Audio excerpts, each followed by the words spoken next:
Muraho neza n'umuhoza Keti. Uyu munsi nabahitiyemo kubabwira amoko ane y'ibitsina cyangwa y'ibituba by'abagore uburyo bitandukanye. Igituba cya mbere bacyita urubumbankari. Urubumbankari ni igituba kiba ari kinini cyane, gifite ipfupfu. Umugore ugifite cyangwa umukobwa ugifite gihita kigaragara kubera ko kiba kiri munsi y'uruhago, kandi ikindi kiba giteye nk'idegede. Umugore cyangwa umukobwa ufite icyo gituba bita urubumbankari aba ari umukobwa unyara mu gihe cyo gukora imibonano mpuzabitsina. Ikindi gituba cya kabiri ni igituba bita umukamba. Umukamba, umukobwa ufite igituba bita umukamba cyangwa umugore, kiba ari igituba cyiza cyane kubera ko niyo agifite akamenya ko ari cyo afite, arakigendera cyane ku buryo aba agira ngo buri wese akibone. Cyane cyane iyo yambaye nk'ipantaro, umwenda umwegereye, gihita kigaragara cyose. Umukobwa cyangwa umugore ufite icyo gituba bita umukamba aba ari umukobwa unyara cyane, kandi niyo ari gukora imibonano mpuzabitsina n'umugabo aba ayikora ataka. Uko gutaka kuba gusobanuye ibyishimo byinshi umugore afite.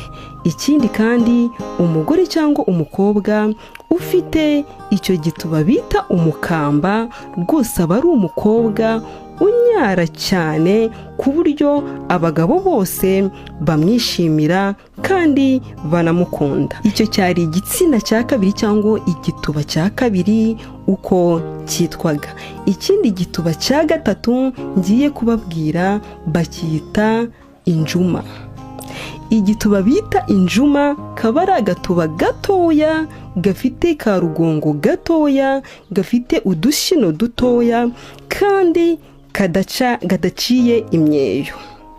Ako gatuba gatoya akenshi gakunda kugira abagore cyangwa abakobwa b'ibishegabo. Abakobwa b'ibishegabo cyangwa abagore b'ibishegabo nibo bakunda kugira mene ako gatuba gatoya. Rwose ako gatuba gato ntikanyara, ntabwo rwose kaba gaciye imyeyo. Umukobwa cyangwa umugore ugira ako gatuba bita injuma iteka ahora arakaye, nta byishimo aba afite, ahora acecetse naho bitari ngombwa.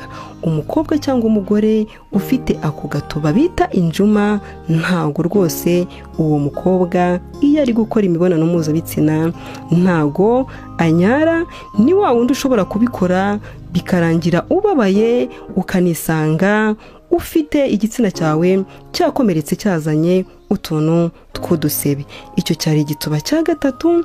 Ikindi gituba cya kane ni igituba bita umushokanyo. Umushokanyo ni igituba kiba ari igituba kirekire. Ku muntu ufite igituba bita umushokanyo kiba ari igituba kirekire cyane ku buryo umugore ufite icyo gituba cyangwa umukobwa adashobora kwemera ko umurongora agaramye.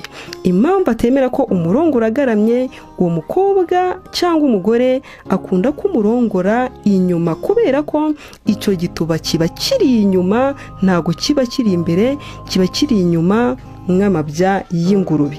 Abakunda ko umurongora inyuma, pozisiyo z'inyuma yunamye cyangwa apfukamye, ariko ari pozisiyo y'inyuma. Mene uwo mukobwa cyangwa uwo mugore ufite icyo gituba bita umushokanyo ntago anyara cyane, kuko niyo anyaye utuzi tuje duhita twuma ako kanya vuba na vuba. Ubwo rero urumva icyo gituba rwose cy'umushokanyo nuko nguko kiba kimeze, nuko nyigusobanuriye kiba kimeze nk'amabya y'ingurube, kuko kiba kigiye inyuma, ntago kiba kigaragara imbere. Niyo yambaye umwenda ushobora kukibaza niba umukobwa afite igitsina cyangwa afite igituba bikagucanga, ariko aramutse yunamye ukamuturuka inyuma wagira ngo aba afite amabya. Igituba cyitwa umushokanyo nuko nguko giteye. Cyari igituba cya kane. Uyu munsi nabahitiyemo kubabwira amoko y'ibituba 4. Ubutaha nzabagezaho andi moko y'ibindi bituba, kuko hari amoko menshi cyane kandi mugomba kumenya. Murakoze. Yari Umuhoza Keti. Imana ikomeze ibarinde.